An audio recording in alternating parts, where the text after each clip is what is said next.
Hey my listeners, कैसे हैं आप सब? आ चुके हैं आप लोगों के लिए शायद एक पनिशमेंट का न्यू एपिसोड। तो चलिए शुरू करते हैं। समायरा तो इस तरह से अपनी आंखों के आंसू को पोंछते हुए लगातार खुद से सिर्फ एक ही बातें कही जा रही थी। मुझे कोई फ़र्क नहीं पड़ता, वो जो मन चाहे वो करे, मुझे क्या दिक्कत है। जैसे वो खुद के ही दिल और दिमाग से लड़ने की कोशिश कर रही हो। उसको इस हालत में देख करके अनु तुरंत ही उसके पास भाग कर आते हुए पूछती है, क्या हुआ तुम्हें? किसी ने कुछ कहा है क्या? हाँ। समायरा अपने आंसू को पोंछते हुए कहती है, नहीं, कोई कोई कुछ नहीं कहा। और तुम्हें ऐसा क्यों लगता है कि मुझे किसी ने कुछ कहा है? मैं तो बिल्कुल ठीक हूँ। ये बोल करके उसके चेहरे पर ज़बरदस्ती की एक स्माइल आ गई थी, जो कि ज़्यादा देर तक उसके चेहरे पर ठहर नहीं पाती। उसकी हालत को समझते हुए अनु, जो कि उसके चेहरे पर धीरे से अपना हाथ रखते हुए पूछती है, तबीयत तो ठीक है ना तुम्हारी? ऐसे पागलों की तरह क्यों बातें कर रही हो? आंखों से आंसू गिर रहे और कह रही हो कुछ नहीं हुआ है। और ज़बरदस्ती मेरे सामने मुस्कुराने की ज़रूरत नहीं है। दोस्त मानती हो ना मुझे, तो बताओ। वहीं पीछे पीछे वो आदमी, जो कि चौधरी के साथ आगे बढ़ते हुए कहता है, क्या मुझे उसे खुद मनाना चाहिए? मैं उसे इस तरह रोता हुआ नहीं देख सकता। लेकिन तभी उस अधेड़ उम्र के आदमी ने उस आदमी को जाने से रोक दिया था। लेकिन अर्जुन की निगाहें जैसे ही उस आदमी पर गई थी, वो उस आदमी को पहचान नहीं पाते और वो उसी की तरफ आगे बढ़ते हुए पूछते हैं, Hey, may I know your name because I don't know you? वो आदमी अपना हाथ आगे बढ़ाते हुए कहता है, hello mister Arjun Kapoor and very very congratulation. आपने फाइनली अपना एक ब्रांच मुंबई में भी डाल ही लिया। वैसे तो वो कॉन्ग्रेचुलेशन बोल रहा था अर्जुन को, लेकिन ऐसा लग रहा था उसकी बातों से जैसे वो अर्जुन के लिए ज़रा भी खुश नहीं है। अर्जुन अंश के ही दोस्त है। बातों से वो लोगों का अंदाज और लोगों के मन के इमोशंस को समझ जाया करते थे, लेकिन फिर भी अपने चेहरे पर एक ऑफिशियल प्रोफेशनल स्माइल रखे हुए अपना हाथ आगे बढ़ाते हुए कहते हैं, and what's your nice name? वो आदमी, जो एक बार चौधरी की तरफ देखता है और फिर धीरे से कहता है, मैं विरांशु। लेकिन तभी चौधरी, जो कि उसकी बातों को बीच में इंटरप्ट करते हुए कहते हैं, कुमार, विरांशु कुमार नाम है इसका। उनको इस तरह हकलाता देख करके अर्जुन को थोड़ा शक तो हुआ था, लेकिन फिर वो उनसे पूछ ही लेते हैं, क्या आपने अपना इनविटेशन कार्ड चेक करवाया? क्योंकि मैंने किसी विरांशु को तो नहीं बुलाया था। इस बात पर विरांशु बिना किसी बात के अर्जुन के साथ गले लगते हुए कहते हैं, आपसे और आपके परिवार से तो पुराना कनेक्शन है हमारा, लेकिन आपके अपने हमें बहुत अच्छे से जानते हैं और बहुत जल्द आप हमें जान भी जाएंगे। चौधरी अर्जुन को अच्छी तरह से विरांशु से इंट्रोड्यूस कराते हुए कहते हैं, जी शायद अभी आप इनको नहीं पहचान पाएंगे। वो क्या है ना, अभी अभी आए दुबई से, तो इसी वजह से पढ़ाई करने के लिए पहले लंदन गए थे, उसके बाद से दुबई चले गए और बिजनेस के सिलसिले में ही इनको इंडिया भी आना पड़ा। ये सुन करके अर्जुन, जो बस अपने सिर को हम हिलाए जा रहे थे, लेकिन अभी भी उनकी आंखों में बहुत सारे सवाल थे। तभी विरांशु जो कहते हैं, वैसे नाम सुना होगा, OJC कंपनी का मालिक हूँ मैं। गोल्ड रिफाइनरी का काम है और काफ़ी ठीक ठाक चलता है। और यहाँ पर गोल्ड की कीमत, फिर यहाँ की पॉपुलेशन को देखकर मुझे लगा कि दुबई में ये बिज़नेस कुछ ज़्यादा ही लॉस में चल रहा है। अगर यहाँ पर आऊँगा तो शायद मेरा ज़्यादा प्रॉफिट हो जाए। और आप तो अच्छे से समझते हैं, बिजनेसमैन को प्रॉफिट के अलावा किसी और चीज़ों से मतलब कहाँ होता है। वो जिस तरह से अपने इस बात पर भारीपन दिए थे, ऐसा लग रहा था जैसे ये बात वो अर्जुन से नहीं बल्कि किसी और के बारे में सोचते हुए बोल रहे हैं। वहीं अर्जुन OGC नाम पर थोड़ा सा शक करते हुए कहते हैं, ये OGC नाम तो सुना सुना लग रहा है, क्या मैं जान सकता हूँ इसका फुल फॉर्म? अब इस बात पर विरांशु, जो कि अवॉइड तो करना चाह रहे थे अर्जुन को, और उन्हें समझ में नहीं आ रहा था कि वो इस बात को टालें, लेकिन तभी भगवान की भी शायद मर्जी थी उनकी मदद करने की, जिसकी वजह से पीछे से अनु आकर के अर्जुन को जल्दी जल्दी टैप करते हुए कहती है, वहाँ पर समायरा बहुत परेशान है, आप चलिए जल्दी। ये सुनकर अर्जुन भी उसी तरफ उसके साथ जाने लगे थे, जहाँ एक कॉर्नर पर बैठी समायरा, जो कि लगातार बस अपने आप को खुश करने की कोशिश में लगी हुई थी, वो भी रोते रोते लगातार टिश्यू पेपर पर टिश्यू पेपर भिगाए जा रही थी। उसको इस हालत में देख करके अर्जुन भी परेशान होकर उसके बगल में बैठते हुए पूछते हैं, क्या हुआ तुम्हें? किसी ने कुछ कहा है क्या? समायरा जल्दी जल्दी अपने चेहरे को नाम हिलाने लगी थी। वही अनुज कहती है, ये सवाल तो मैंने न जाने कितनी बार पूछ दिया, ये तो मुझसे भी ज़्यादा जिद्दी है, अब क्या करें? अर्जुन जो खड़े होते हुए कहते हैं, तुम्हारी दोस्त है ना, वैसे अगर ये रो रही तो इसका ज़रूर रीज़न अंश ही होगा। अंश कहाँ है? अनु भी अपना कंधा उचकाते हुए कहती है, मुझे नहीं पता, शायद इसको पता होगा। अब समायरा, तुम्हें पता है अंश भाई कहाँ है? जैसे ही अंश का नाम समायरा ने सुना था वो गुस्से में तिलमिला उठती है और अपनी निगाहों को बड़ी बड़ी करके अनु की तरफ घूरते हुए कहती है, जाकर देखो, किसी चमकांडी के साथ चिपके होंगे। जैसे ही अर्जुन ने यह सुना था वो तुरंत ही अपने चेहरे को नाम हिलाकर कहता है, नो वे, वो किसी के साथ चिपकने वाला नहीं है, अब गलत समझ रही हो तुम। तभी समायरा जो कि ऊपर की तरफ अभी घूरी थी कि तभी अनु अर्जुन को संभालते हुए कहती है, आप तो रहने ही दीजिए, वैसे भी मर्दों पर भरोसा तो हम लड़कियां कर नहीं सकते, क्योंकि आप लोग की नज़र एक तरफ रहती कहाँ है, और अपनी बीवी किसको पसंद आती है भला, लेकिन भाई इस तरह कर सकते? I can not believe this.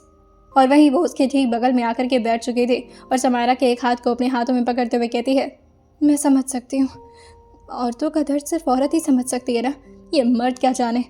और तुम्हें नहीं पता, मुझे भी बहुत सारी इनसिक्योरिटीज़ होती है, और ये सुंदर पति होने का भी एक अपनी प्रॉब्लम है, तुम समझ रही हो ना। समायरा जो कहती है, नहीं, मैं कुछ नहीं समझ रही, मुझे उनसे कोई लेना देना ही नहीं है, कोई पति नहीं है वो मेरे, जिससे मन चाहे उससे चिपके, मुझे ये सबसे कोई मतलब नहीं है। और ये बोल करके वो दोबारा से रोना शुरू कर दी थी। वहीं अनु जो संभालते हुए कहती है, तो मर्दों का ना यही प्रॉब्लम है, कुछ नहीं हो सकता तुम मर्दों का। और ये बोलते हुए अर्जुन को घूरे जा रहे थे। बेचारा अर्जुन अपने सर पर हाथ रखते हुए कहता है, अब मैंने क्या किया है यार, मौका चाहिए होता है बस तुम्हें डांटने का मुझे। और वो काफ़ी जल्दी में उसी तरफ निकल गया था जिस तरफ अंश अपने कपड़े को चेंज करने के लिए गए थे। अंश जो कि अपना कोट पहनते हुए उसी तरफ आ रहे थे, जिससे अर्जुन काफ़ी गुस्से में उन्हें रोकते हुए कहता है, क्या चल रहा है यहाँ पर, और समायरा इतना रो क्यों रही है? यह सुनते ही अंश जो कि अपनी बाहें सिकोड़ कर कहते हैं, किसी ने कुछ कहा है क्या उसे? जैसे ही अर्जुन ने अंश का ये रिएक्शन सुना था वो उनके कंधे पर मारते हुए कहते हैं, मुझसे पूछ रहा है, ये तो तू मुझे बता कि तूने क्या किया है और किस चमकांडी के साथ तो चिपक रहा था। ये सुनते ही अंश कहते हैं, व्हाट दिस लैंग्वेजेस, और किसने बोला ये? मैं तो यहाँ पर कपड़े चेंज करने आया था, and this is kind of uncomfortable. तेरे पास अच्छे ब्रांड के कपड़े नहीं होते क्या? तभी अर्जुन जो उनके चेहरे को अपनी तरफ दिखाते हुए कहते हैं, शर्ट को बाद में घूरना, पहले मेरी तरफ देखकर बात कर। समायरा को कुछ कहा है तूने? अंश जो कि अपने सर पर अपना हाथ रब करते हुए कहते हैं, अरे यार मैंने कुछ नहीं कहा है उसे, और वो रो क्यों? एक मिनट रुको, मैं खुद उसे देखता हूँ। लेकिन अर्जुन भी पीछे पीछे आते हुए कहते हैं, यान से वो पहले ही बहुत ज़्यादा परेशान है, अगर तूने और परेशान किया तो अच्छा नहीं होगा अंश। और एक बात याद रखना, ये मत समझना कि उसकी कोई फैमिली यहाँ पर नहीं तो तू उसका गलत फ़ायदा उठा सकता है, मैं उसका भाई यहाँ पर हमेशा मौजूद हूँ। ये बोलते हुए वो पूरे हॉल में काफ़ी तेज अंश को ये बात सुना रहे थे।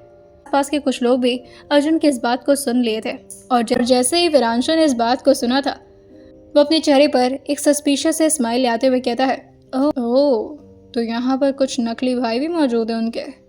चौधरी हंसते हुए कहता है, ये तो अच्छी बात है ना छोटे बाबू। वहीं वीरांशु जो अपने बगल में खड़े उस 5 फुट 7 इंच के आदमी को देखते हुए कहते हैं, आप मुझे ये बाबू साहब या छोटे बाबू कह करके मत बुलाया करिए, नाम है मेरा वीरांशु। मेरी माँ ने एक बार मुझे क्या बुला दिया, आप तो मुझे तभी से टीज करना शुरू कर दिए। और फिर वो अपनी नज़र को अर्जुन की तरफ गड़ाते हुए कहते हैं, चलो अच्छा है, किसी ने तो उस बेचारे का सहारा बनने के बारे में सोचा, वरना मुझे तो लगा था कि उस लड़की का कोई गलत फ़ायदा ना उठाए। इस बात पर चौधरी जो कहते हैं, अरे तो आप थे ना, अगर कुछ गलत होता तो आप संभाल लेते, आपकी नज़र कब हटी उनसे? जो सुनकर के वीरांशु अपने चेहरे को दूसरी तरफ करके हल्का सा झुकाते हुए कहते हैं, मैं खुद को कभी माफ़ नहीं कर पाऊंगा, उसने क्या क्या झेला है मेरी वजह से, काश मैं पहले आ जाता। लेकिन ये सुन करके चौधरी अपने सर को नाम हिलाते हुए कहता है, नहीं, अगर पहले आते तो इंसाफ नहीं मिलता, जो भी कुछ हुआ है आपके परिवार के साथ, और भगवान की कृपा से उन्हें भी सहारा तो मिल ही गया था। जिस जगह पर वो फंसी थी वहाँ से भी तो निकालने के लिए उस औरत को आपने ही फ़ोन किया था। इस बात को सुनते ही वीरांशु तुरंत ही चौधरी की तरफ घूर दिए थे, जिससे वो समझ गए थे कि अब यहाँ पर इससे ज़्यादा और कोई बात को करना गलत ही होगा।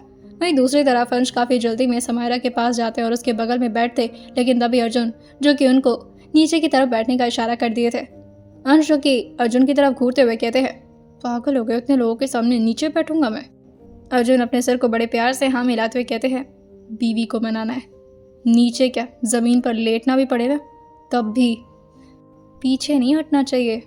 ये सुनते हैं जो कहते हैं, ये तरीका ना तुम आजमाओ, मैं नहीं बैठता किसी के सामने घुटनों पर। और ये बोल करके वो समायरा के बगल में बैठते हुए कहते हैं, बंद करो ये आंसू बहाना तुम। और किस बात के लिए रो रही हो? हाँ, कितना महंगा मेकअप करवाया तुम्हारा, सब खराब कर दिया। ये सुनते ही अनु जो चिढ़ते हुए कहती है, भाई आपसे ऐसी एक्सपेक्टेशन नहीं थी मुझे, आप ऐसा कैसे बोल सकते हैं? बेचारी की हालत खराब हो रही है, आपको प्यार से बात करना चाहिए। अंशु कहते हैं, मुझे पता है मुझे कितना प्यार से बात करना है, और तुम लोगों ने ज़्यादा मुझे सजेशन देने की ज़रूरत नहीं है, जाओ यहाँ से। मैं अर्जुन से कहते हैं, अनु चलो यहाँ से। मुझे लगता है हम लोग के होने की वजह से कुछ ज़्यादा ही रूड बनने की कोशिश कर रहे हैं महाशय, चलो। वो अनु को ज़बरदस्ती पकड़ कर ले जाने लगे थे। अनु नहीं चाह रही थी कि वो समायरा को छोड़कर जाए। जैसे ही अर्जुन और अनु वहाँ से गए थे, अंश तुरंत ही समायरा का हाथ पकड़ते हुए कहते हैं, क्या हुआ तुम्हें? उनका टोन बिल्कुल से चेंज हो गया था। शायद अर्जुन के सामने वाकई ही वो अपने आप को काफ़ी रूड बनाने की कोशिश कर रहे थे। समायरा अपना हाथ छुड़ाते हुए कहती है, मुझसे क्या पूछ रहे? मुझे क्या होगा, मैं तो ठीक हूँ, मुझे कुछ नहीं हुआ, मुझे कोई फ़र्क नहीं पड़ता। आपको जिसके मन चाहे उसके साथ चिपकिए, जिसके मन चाहे उसके साथ घूमिए फिरिए, ऐश करिए, मैं थोड़ी ना आपकी असल पत्नी हूँ। जैसे ही ये बोल करके समायरा खड़ी हुई थी, अंश भी उसके पीछे पीछे भागते हुए कहते हैं, अरे रुको, कहाँ जा रही हो? समायरा बाहर आ चुकी थी क्योंकि वो इस वक्त सबके सामने तमाशा नहीं करना चाह रही थी, और वो काफ़ी तेज़ अंश को रोकते हुए कहती है, बस बहुत हो गया, मुझे मनाने की कोशिश मत करिएगा। और वैसे भी आपको क्यों फ़र्क पड़ रहा है? आपको तो मज़ा आता है ना मुझे रुला करके। शर्ट चेंज करने का बहाना चाहिए था आपको। अगर आपको ये सब करना था तो मुझे क्यों लेकर आए यहाँ पर? उन दोनों की इस बहस को कोई काफ़ी अच्छे से एंटरटेन कर रहा था। एक तरफ सम्राट और दूसरी तरफ एंड्रिया। सम्राट जो कि अपने हाथ में पकड़े वाइन के ग्लास का एक सिप लेते हुए कहते हैं, वेरी गुड, आते आते दरार पैदा कर ही दिया तुमने। ये सुनकर एंड्रिया जो कि काफ़ी खुश होते हुए कहती है, मेरा भी तो इससे फ़ायदा है ना, और ऑब्वियसली अंश मल्होत्रा तो सिर्फ और सिर्फ मेरे होने चाहिए। मैंने एक बार ये गलती कर दी, उन्हें छोड़कर दोबारा नहीं कर सकती।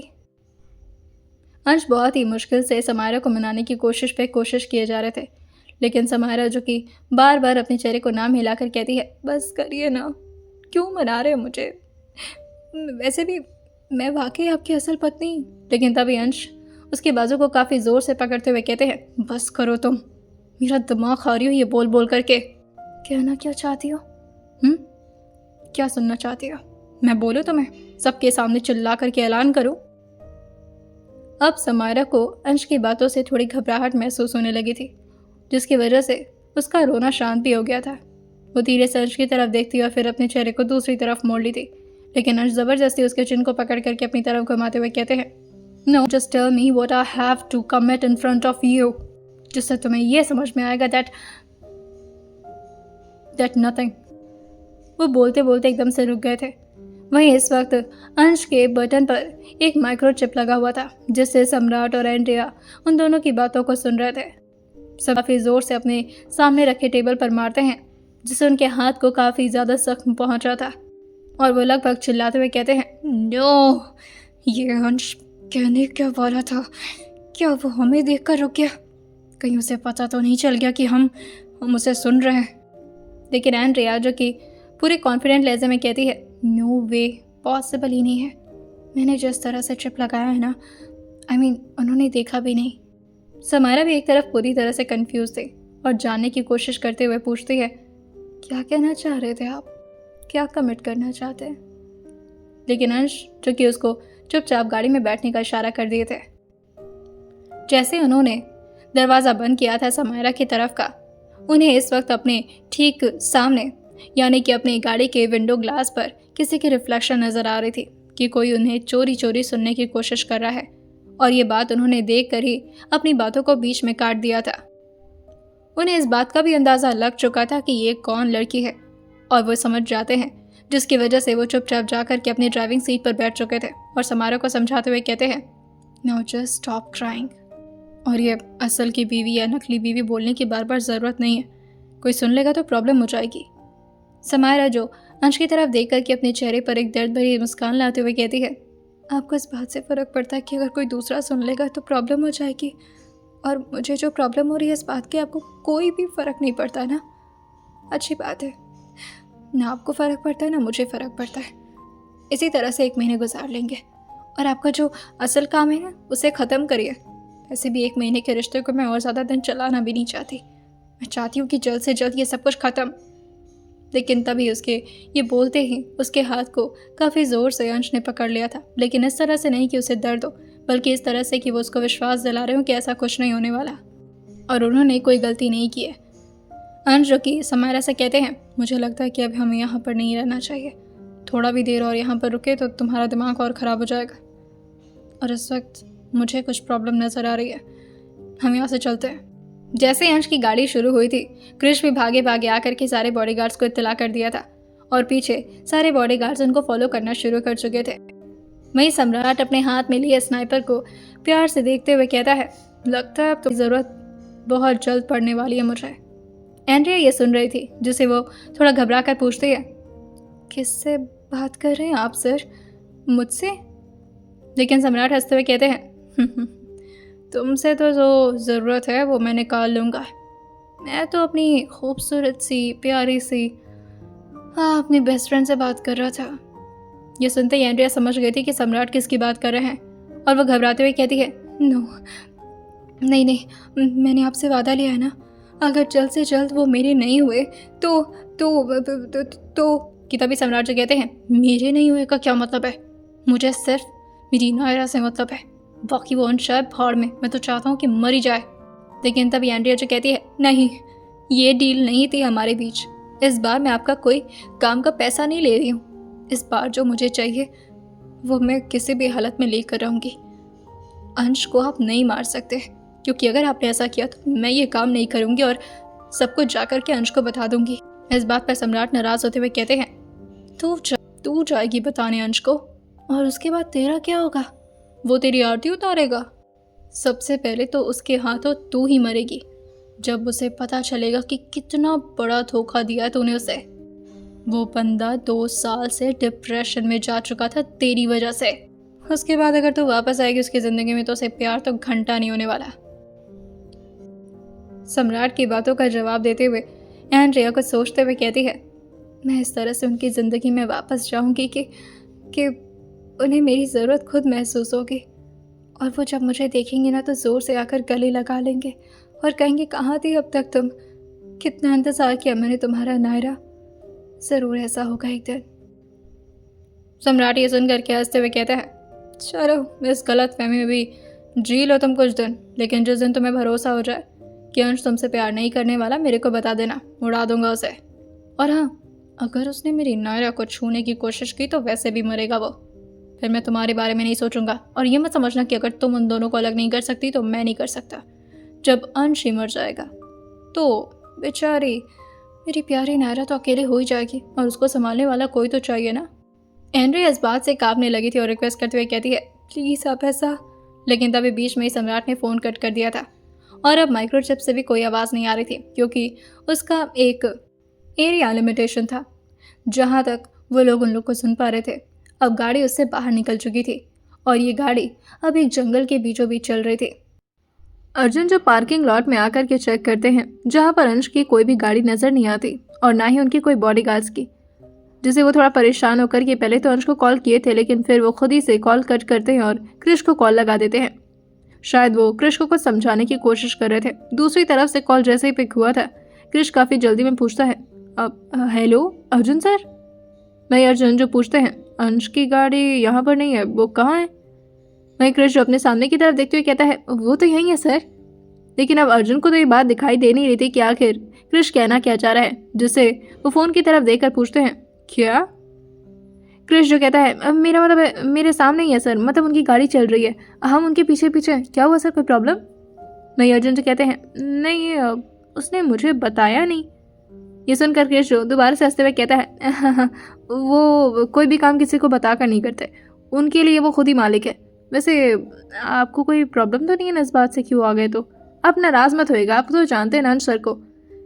वही अर्जुन जो कहते हैं, हाँ वो तो मैं जानता हूँ, लेकिन फ़िलहाल मुझे तुमसे कुछ इंपॉर्टेंट बात करनी है, ध्यान से सुनना, और इसमें हंसने की ज़रूरत नहीं है। वो एकदम से शांत होते हुए पूछता है, हाँ सर बताइए। अर्जुन जो कि क्रिश को एक एक करके कुछ समझाना शुरू कर दिए थे, जिसमें वो बहुत सारे सवाल करता है, लेकिन आखिरी में लगभग 5 मिनट के बाद उन लोग की कॉन्वर्सेशन ख़त्म होती है और क्रिश जो एक आखिरी सवाल करते हुए पूछता है, सर पर अगर उनको पता चला तो वो मुझे बहुत डांटेंगे।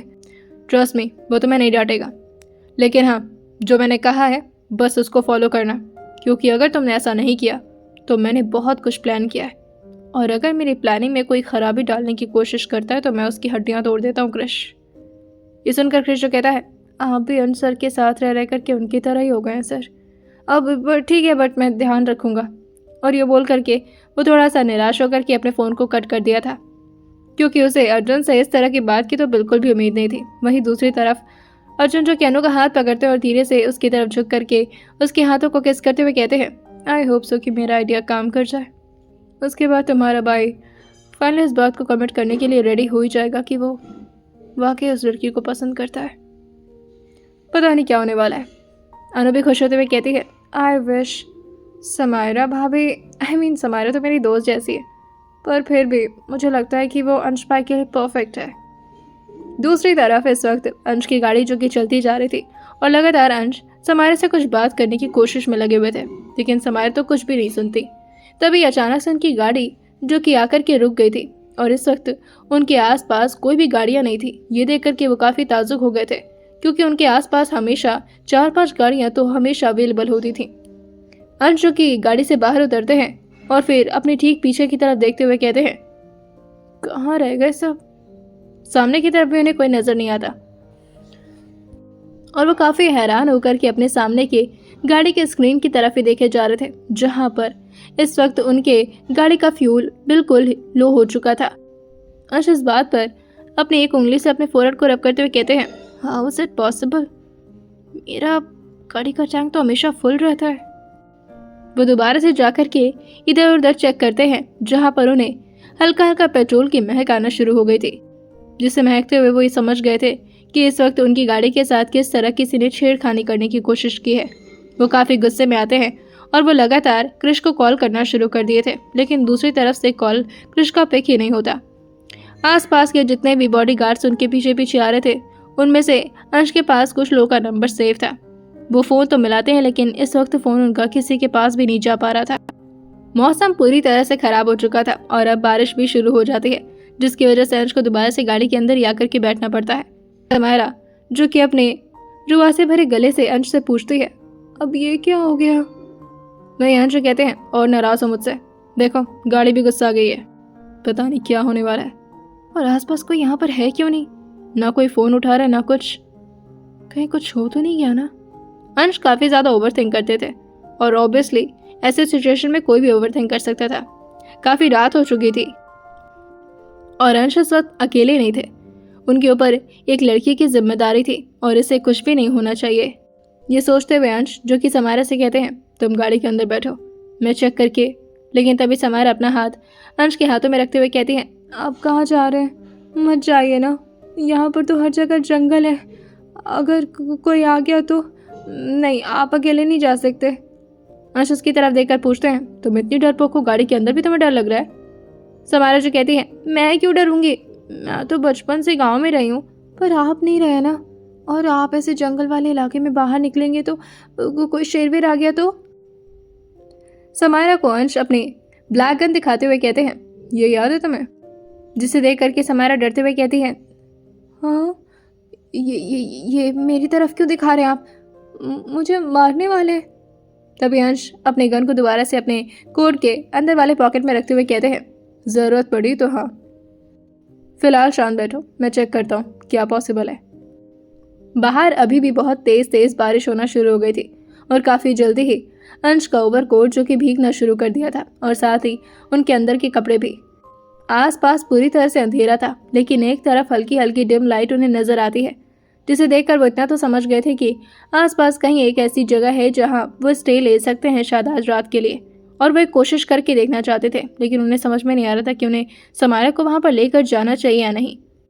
लेकिन वो ये भी समझ रहे थे कि समायरा को इस जगह पर अकेले छोड़ना भी उसके लिए सेफ नहीं होगा, जिससे वो उसकी तरफ का दरवाज़ा खोल करके उसे काफ़ी जल्दी में अपने साथ ले जाते हुए उसी जंगल के अंदर जाने लगे थे। समायरा अब काफ़ी ज़्यादा डरते हुए कहती है, अब मैं गांव में रही हूँ, लेकिन इसका मतलब ये नहीं है कि मुझे आदत ही है जंगल में जाने की, और मेरे गांव से तो जंगल भी बहुत दूर था। हम कहाँ जा रहे हैं? वो कोई आ गया तो, शेर आ गया तो? अंश उसको संभालते हुए कहते हैं, कोई शेर नहीं आ रहा यहाँ पर। और समायरा उनके साथ अंदर तो जाने लगी थी, लेकिन अब उसे अपने लिए डर लग रहा था। वो दोनों हाथों को ले जाकर अंश के कलाई पर रखते हुए कहती है, अंदर क्यों जाना है जंगल के? वहाँ शेर होते हैं। अंश उसकी तरफ मुड़कर कहते हैं, तुम्हें शेर से डर लग रहा है? मैं तुम्हें इतना बता दूं कि इंसान से बड़ा कमीना कोई भी नहीं होता। शेर को तो फिर भी वजह चाहिए होती मारने की, इंसानों को नहीं। तो अगर बचना है तो इंसान से बचो। ये बोलकर अंश दोबारा से उसी डिम लाइट को फॉलो करते हुए आगे बढ़ने लगे थे। समायरा काफी मुश्किल से अपने आप को संभालती है, लेकिन रह रह करके उसके साड़ी का पल्लू जो इधर उधर जा करके लकड़ियों से फंस जा रहा था। लेकिन थोड़े दूर पे ही उन लोगों को एक ऐसा रास्ता मिला था जो कि उन लोगों के चलने के लिए बिल्कुल सेफ था। वो दोनों अब उसी तरफ से चलना तो शुरू कर दिए थे, लेकिन समायरा को इस वक्त हाई हील में मिट्टी पर चलने में काफी दिक्कत हो रही थी और अंश की स्पीड लगातार समायरा की वजह से ही स्लो होती जा रही थी। अंश उसकी तरफ घूमकर देखते हुए कहते हैं, गांव में रहने वाली बहुत ही ताकतवर लड़की हो ना तुम, तुम्हें ठीक तरीके से चलना भी नहीं आ रहा। समायरा अपने साड़ी और साथ ही अपने हील्स को दिखाते हुए कहती है, आपको क्या लगता है इस हालत में कोई ठीक से चल सकता है भला? लकड़ी जैसी तो हील पहना दी है, मुझे क्या अमिताभ बच्चन के हाइट से मैच करवाना था? अंश जो कि उसको काफी जल्दी में अपने गोद में उठाते हुए कहते हैं, नहीं, कम से कम इस हील को पहनने के बाद मेरे कंधे तक तो पहुंची तुम। अब फाइनली वो छोटा सा फार्म हाउस जो कि अब उन लोगों के ठीक सामने था, जो पूरी तरह से लकड़ी से बनाया गया था और ऐसा लग रहा था जैसे वो किसी गांव का थोड़ा मॉडर्न सा घर हो।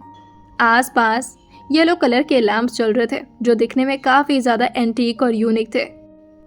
आसपास की चीजों को देखकर अंश इतना तो समझ गए थे कि भले ही इसे मॉडल दिया गया है गांव के लुक का, लेकिन ये है तो काफी अच्छा घर। वो लोग अब अंदर पहुंच चुके थे। हाँ, पूरी तरह से अंदर नहीं, लेकिन अब उन्हें छत मिल चुकी थी। जैसे ही वो लोग वहां पर पहुंचे थे, समायरा धीरे से कहती है, आप गुर्रा क्यों रहे हैं? अंश उसको धीरे से उतारते हुए कहते हैं, क्या बकवास कर रही हो? जैसे अभी अंश जो कि आगे बढ़ करके अभी दरवाजे पर अपना हाथ मारते, तभी काफी तेज तेज उन्हें भी गुर्राने की आवाज सुनाई देने लगती है।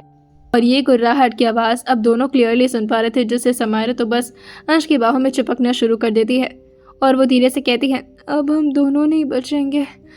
मैंने कहा था ना, शेर आ जाएगा। भी अजीब लगा था कि जंगल का इतना भी अंदर का तो भाग नहीं है जहाँ पर शेर पॉसिबल हो आना। अंश काफी सडन में पीछे की तरफ मुड़ने वाले तो होते हैं, लेकिन समायरा को रोकते हुए कहती है, नहीं नहीं, उस शेर की आंखों में तो बिल्कुल मत देखिएगा, वरना खा जाएगा हम दोनों को। कहते हैं अगर उनकी आंखों में देखे तो उन्हें ऐसा लगता है कि हम उन्हें चैलेंज कर रहे हैं। तभी अंशु कहते हैं, वेट अ मिनट, मुझे पीछे मुड़कर देखने तो दो। समायरा तो हिम्मत नहीं कर पाती, लेकिन अंश जैसे ही हल्का सा पीछे की तरफ मुड़कर देखे थे, ये शेर नहीं बल्कि एक बाघ था, यानी कि टाइगर, जो कि धीरे धीरे आगे बढ़ते हुए उन दोनों के पास ही आने लगता है। अभी वो टाइगर और ज्यादा उन लोगों की तरफ आगे बढ़ पाता, लेकिन तभी अंदर से दरवाजा खुल गया था और काफी स्वीट सी आवाज बाहर आई थी, आगे तुम लूसी, ये लो तुम्हारे लिए। लेकिन तभी उसकी नजर पहुंचती है उन दोनों लोगों पर, जिससे वो काफी तेज चिल्लाते हुए कहती है, रेयांश जी। समायरा जो डर से कूदते हुए दोबारा से अंश के पास चिपकते हुए कहती है, अब ये कौन है? लेकिन जैसे ही अंश ने रेयांश का नाम सुना था, वो हल्का सा मुस्कुराते हुए कहते हैं, ओह लूसीफर। वो लड़की जो कि अपने आगे आ रहे बालों को पीछे करते हुए कहती है, मे आई नो यू पीपल, आप दोनों कौन है? वो लूसीफर के ठीक पीछे जाकर के छुप गई थी, जैसे वो अंश और नायरा से बचने की कोशिश कर रही हो, क्योंकि उसने अंश के हाथ में गन देख लिया था। समायरा जो कहती है, अरे बहन जी उधर मत जाओ, इधर आ जाओ, वो खा जाएगा आपको। लेकिन वो लड़की जो कहती है, वो मुझे नहीं खाएगा, वो मेरा बच्चा है। ये सब सुन करके समायरा जो एक बार अंश की तरफ मुड़ते हुए कहती है, ये क्या बोल रही हैं? लगता है इनका दिमागी संतुलन खराब है, अब मुझे यहाँ से ले चलिए, मुझे यहाँ नहीं रहना।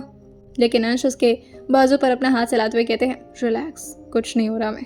अंदर से रेयांश जो कि अपने हाथ में रिवॉल्वर लेकर के बाहर की तरफ आते हुए कहते हैं, व्हाट हैपेंस स्वीटहार्ट, कौन आ गया डिस्टर्ब करने आपको? रेयांश बाहर जैसे ही निकले थे, उनके ठीक सामने इस वक्त उनकी वाइफ खड़ी थी, जिस पर उनकी नज़र जाती है और फिर अपने लूसीफर पर, लेकिन फिर उन्हें अंदाज़ा होता है कि पीछे भी कुछ लोग खड़े हैं। वो जैसे ही उस तरफ मुड़े थे तुरंत ही बिना कुछ सोचे समझे वो अपने गन को उन्हीं की तरफ तान दिए थे। लेकिन जैसे ही वो पीछे की तरफ मुड़े थे और उनका ध्यान सामने खड़े अंश पर जाता है, उन्होंने भी अपने गन को उनके ऊपर तान रखा था। वही अंश रेयांश के चेहरे को देख करके हल्का सा मुस्कुराते हुए कहते हैं, I didn't expect we will meet in this way. और उन्होंने अपने गन को ले जाकर के दोबारा से अपने पॉकेट में डाल लिया था और अपने हाथ को फोल्ड करते हुए कहते हैं, कम ऑन, अब इतना भी बुरा हॉस्पिटल कंस्ट्रक्ट नहीं किया था मैंने जो मुझे मारने की ज़रूरत पड़ रही है तुम्हें। अंश भी अपने गन को नीचे करते हुए अपनी वाइफ की तरफ देख कर पूछते हैं, तुम इससे डर रही थी? और ये बोलकर वो अपने हाथ को ले जा करके अंश के कंधे पर रखते हैं और फिर अंश के चेहरे की तरफ देखकर कहते हैं, वैसे डरना चाहिए, डरावना तो है ये। एक तरफ जिया जो कि अपने मुंह खोले खड़ी थी और दूसरी तरफ समायरा की नज़र एक पल के लिए भी लूसीफर से नहीं हट रही थी। वो लगातार बस उसी टाइगर को देखे जा रही थी और हल्का हल्का पीछे होते होते वो अभी नीचे की तरफ गिर पाती उससे पहले अंश उसको संभालते हुए कहते हैं, अरे रिलैक्स। लेकिन समायरा उस टाइगर को तरफ देखते हुए कहती है, ये यहाँ क्या कर रहा है? इसको बोलो ना जंगल में वापस जाए, कोई इसको समझाओ। तभी रेयांश समायरा को डरते हुए देख करके लूसीफर से कहते हैं, लूसीफर प्यार से बैठ जाओ, किसी को डराते नहीं है अनटिल वो हमारा दुश्मन ना हो। और इन्होंने तो मेरी वाइफ को गिफ्ट देने में मेरी बहुत हेल्प की है। वेल यहाँ पर मिलने का मन था तो ऐसे नहीं आना चाहिए था, ये हमारी प्राइवेट प्लेस है। अंश जो कि अंदर की तरफ देखकर कहते हैं, मुझे नहीं लगता कि प्राइवेट प्लेस कुछ ज़्यादा ही छोटी है। आई मीन थोड़ी बहुत जगह अगर मिल सके तो, वरना मुझे अपनी रात इसके साथ कार में बितानी पड़ेगी। वे रेयांश समायरा की तरफ देखकर कहते हैं, वाइफ? अंश बस अपने सर को हाँ मिला दिए थे, लेकिन तभी रेयांश कहते हैं, बट आई थॉट कि तुम लोग की शादी हुई नहीं है, क्योंकि जब हम लोग वहाँ पर पहुँचे थे you were not available. Reyansh की बातों को सुनकर अंश समायरा की तरफ देखकर कहते हैं, हमारी शादी इतनी नॉर्मल नहीं थी ना, एक्चुअली एक्सप्लेन नहीं कर सकता अभी। रेयांश अंश और समायरा को अंदर चलने के लिए कह दिए थे और वहीं वो पीछे मुड़ करके अपनी वाइफ की तरफ देख करके उसके लिए हाथ बढ़ाते हुए कहते हैं, ओह माय जान, आ जाओ, कुछ नहीं होता। उनकी वाइफ जो कि धीरे से अपने हाथ को ले जा करके उनके हाथ पर रखती हैं और जल्दी से जा कर के उनके बाजू से लिपटते हुए कहती हैं, आई वाज सो स्कैर्ड, मुझे लगा कि कोई अजीब सा इंसान आ गया है। ये सुनकर के रेयांश उसको जोर से अपने करीब खींचते हुए कहते हैं, नो वे, किसी की हिम्मत है जो हम दोनों को डिस्टर्ब कर सकता है? और लूसीफर स्टे हियर ना।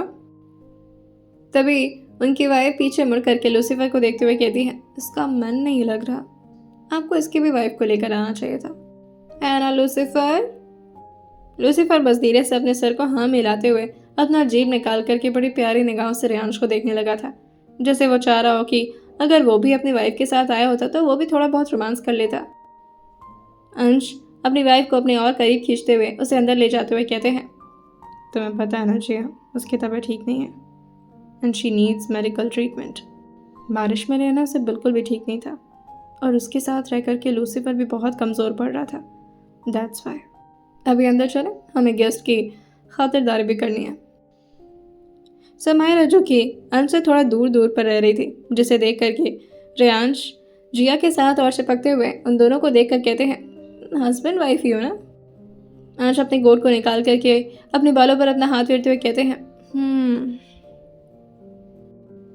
पहले तो उनके रिएक्शन को देख करके जिया कंफ्यूज होते हुए कहती है, वेट अ मिनट, अगर आप दोनों कपल्स नहीं है ना तो you are not allowed here. वहीं ये सुन करके रेयांश जिया से कहते हैं, तुम जाओ अंदर और इन्हें भी साथ में लेकर जाओ, कपड़े पूरे भीग गए, चेंज कर लेंगे, अपना कोई कपड़ा दे दो इन्हें। और ये बोलकर वो अंश के साथ दूसरे कमरे में आ गए थे, जिस कमरे के अंदर अभी वो एंटर हुए थे। यहाँ पर बहुत ही डिम लाइट्स जल रही थी, आसपास की चीज़ें बहुत ही यूनिक और एंटीक लग रही थी, ऑलमोस्ट चीज़ें यहाँ पर लकड़ी की ही मौजूद थी। ये सब देख करके अंश अपने सर को हाँ मिलाते हुए कहते हैं, वैसे यूनिक कंस्ट्रक्शन है ये, ऐसा कुछ कभी ट्राई नहीं किया मैंने, पर कर सकता। रेयांश उनके चेहरे को अपनी तरफ करते हुए कहते हैं, जब कहीं जाया करना तो पहले इंसान से मिला कर, लेकिन नहीं, तुझे तो पहले घर से, होटल से, कंस्ट्रक्शन से। अरे इससे कभी दिमाग हटता भी है तेरा? Come on, have a seat. वहीं दूसरी तरफ समारा, जो कि काफ़ी परेशान थी, उसकी आंखों में जहां अभी तक तो अंश के लिए गुस्सा था, वो सब गायब हो चुका था। जैसे ही जिया ने उसके लिए कपड़े उसके हाथ में थमाए थे, वो एकदम से अपने सर को नाम में हिलाते हुए कहती है, नहीं नहीं नहीं, मैं ऐसे कपड़े नहीं पहनती, अब मैं ठीक हूँ इसमें। लेकिन जिया उसको गुस्सा करके देखते हुए कहती है, ऐसा नहीं कर सकती तुम, कपड़े तो तुम्हें पहनने पड़ेंगे, और वो भी यही, क्योंकि यहाँ पर ना मेरे पास ज़्यादा लॉन्ग कपड़े रहते नहीं हैं। मेरे हस्बैंड को पसंद नहीं है कि मैं ज़्यादा कपड़े पहन कर यहाँ पर रहूँ, वरना मैं भी तुम्हारी तरह, मुझे भी सूट पहनना, ट्रेडिशनल कपड़े पहनना ज़्यादा पसंद है।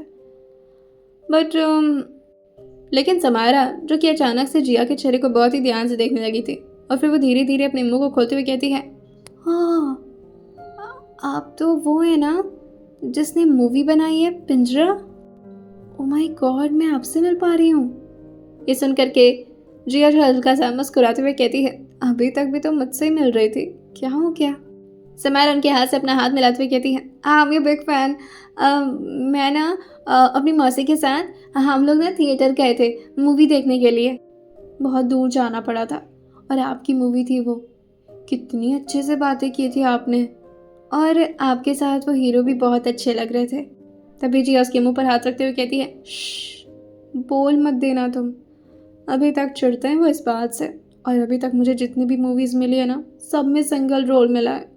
ये सुनकर समारा पूछती है, क्यों? जिया जो निराश होकर के अपने बेड पर बैठते हुए कहती है, क्योंकि किसी की हिम्मत ही नहीं है कि जिया अग्निहोत्री के साथ रोमांस कर सके। जैसे ही सुनता है ना कि हीरोइन मैं हूँ, हीरो अपने आप ही भाग जाता है, कहता है नहीं नहीं, हम उनके साथ काम नहीं करेंगे, मरना थोड़ी ना हमें।